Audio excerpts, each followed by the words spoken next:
Hello, hello, hello, hello, hello, hello, hello, everybody. How are you? Welcome. Hi, I am Nikema Lee, your love evangelist, here to make you what? Fantastically delicious. Yes. So tonight is day 11, and I'm coming to you live every night for another 28 days, 29 days. And I wanted to come on tonight and do a little teaching. So I've got one job only, and that is to teach. Can I teach tonight? Say yes. When I say yes, you say yes. Yes? Yes. All right. So here's the thing. I wanted to teach on one of the things that I'm going to be talking about in the Path to Love Fest is forgiveness. And I wanted to talk to someone about, reasons why forgiveness should be done. And you should practice the art of forgiveness. So without any further ado, I'm just going to jump right into it. So I'm going to count it down. You're going to start with me. We're going to start with number 3, work our way down to number 1. All right? Yes? Yes. Here we go. Number 3. Number 3 reason why you should forgive is you can't change the past. The truth is that whatever wrong or offense that somebody has done to you is done. You can't go back. You can't go back and change it. You can't go back and redo it. So holding on to that thing, expecting it to change, expecting it to be different in the future is one thing. But when you forgive, when you don't forgive, you're holding that thing in the place that it was. You're holding that offense in the place that it was. You're sort of like stopping time in a sense. So by understanding that you not forgiving doesn't stop time from moving forward. It stops you from moving forward.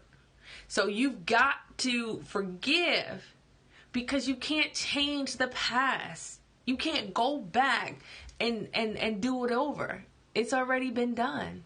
So that's number 3. Number 2. Number 2 reason why you should forgive, because nobody's asking you to forget.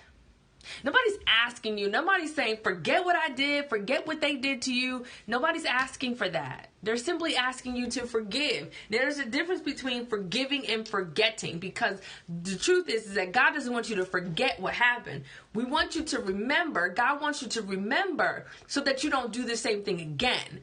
We want you to get the lesson and the blessing, but nobody wants you to be stuck where you are.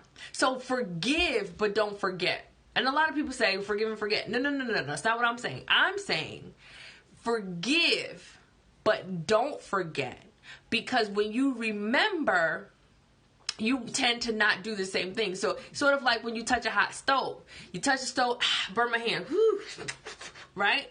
When you go to reach for another stove, you're going to remember, last time I touched the stove, it was hot. So let me test it. Let me not touch it. Let me move around it. We make different choices. And the thing about life is that sometimes the reason why you keep repeating the same thing over and over and over and over and over again is because you haven't learned not to touch a hot stove.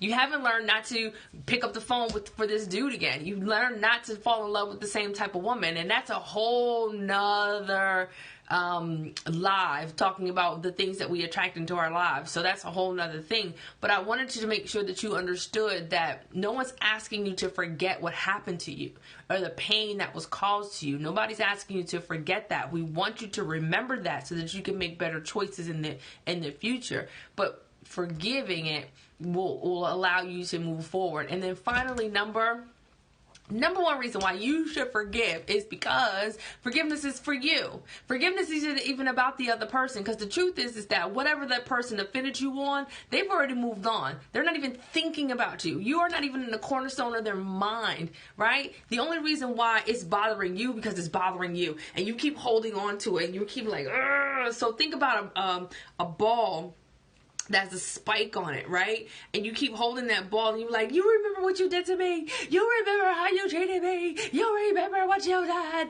It's all your fault, right? And you keep holding on to that thing and they're like, okay, I'm going to get me a new man. I'm going to get me a new woman. I'm going to get me a new life. I'm going to move on without you. Like, deuces, peace, dude. Like, for what? Like, you know what I mean, ma'am?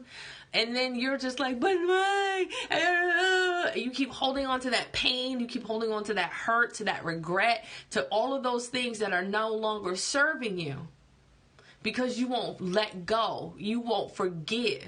And forgiveness isn't about the other person. Forgiveness is about you. So when you forgive, you are allowing yourself to release that pain, to release that hurt, to release that heartache. And when you can do that, you start to heal. You start to move on. You start to see life differently. You start to appreciate you better. Like, all of those things cannot happen if you're still holding on to those things that have hurt you. So that's why forgiveness is important. That's why forgiveness is an integral part in the healing process. There's nobody who's ever been through a mass trauma or some sort of trauma in their lives that did not have to go through the forgiveness process. Now, what is the forgiveness process? It's a series of steps that a person needs to take in order to start healing. It is systematic. It has to be done, and it's something that you got to commit to. If you're not ready to let the hurt move on in your life, if you're not ready to shine and be the best person that you can be, then you keep holding on to that hatred. You keep holding on to that hurt and to that pain. But if you're ready to live your best life ever, if you're ready to be the shining star that you're supposed to be, I need you to step up to the plate and commit to forgiveness. Commit to letting go of the pain in your life. Commit to being the best you that you can be. Commit to that. And when you're able to commit to that and you're ready, I want you to say, Nikema, I'm ready to commit. Leave a comment, hit a star, tweet a button, say, listen, wherever you are, I'll get the message and say, I'm ready to commit. I'm ready to forgive. I'm ready to move on with my life. I'm ready to let the past be the past. I'm ready to step forward into my future. I'm ready to live in the present. I am ready. And if you're ready, I will find you. I will reach out to you and we will connect and we will start you on your journey. Yes? Yes. Listen, forgive. I wanted to tell you tonight, this excites me to know that you are going to be the best you that you could be. It's no reason. Listen, when I tell you, my mother left me when I was 11 years old, walked out on me, said, hey, deuces, I can't do you no more. And it took me 21 years of holding on to the pain, of holding on to the hurt, of trying to get my mother back. The one person in this world that's supposed to have your back. And I held on to that. And I did things in hopes of being loved by her again. In hopes that she would come back. And it wasn't until I decided that I did not want to deal with the pain of that anymore, that I felt that not just forgiving her, but killing myself was the answer. That I was the cause of the pain. And then because I felt like I was the cause of the pain, I could no longer go on living. And I attempted to take my own life.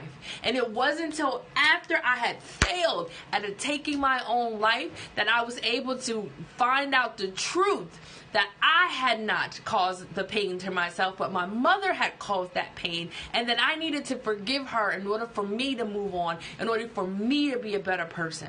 And I did that. I spent that time in the gunk, in the muck, in the mire, in the thing, in the ugliness, and said, I no longer want to live like this. I want to be free.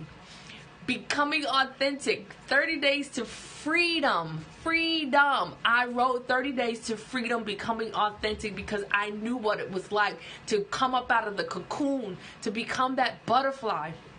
And I want to help you do that as well. Like, it's about time. It's 2018. How long are you going to hold on to your pain? I held on to my pain for 21 years. 2 decades. How long are you going to hold on to your pain? How long have you been holding on to your pain? Has it been 2 decades for you? Has it been 4? Has it been 2 days? Any longer than 5 hours to hold on to a hurt is too long. Let me help you get over it. Let's get you over the hump, ladies and gents. Let's get you to a new you. Let's get you to freedom. Say, I commit, I commit, I commit. Find your way, and I'll find you, and we can find each other. Yes? Yes. Listen, have a great day. This is your love evangelist, Nikema Lee, and I am here to make you what? Fantastically delicious. Bye, guys.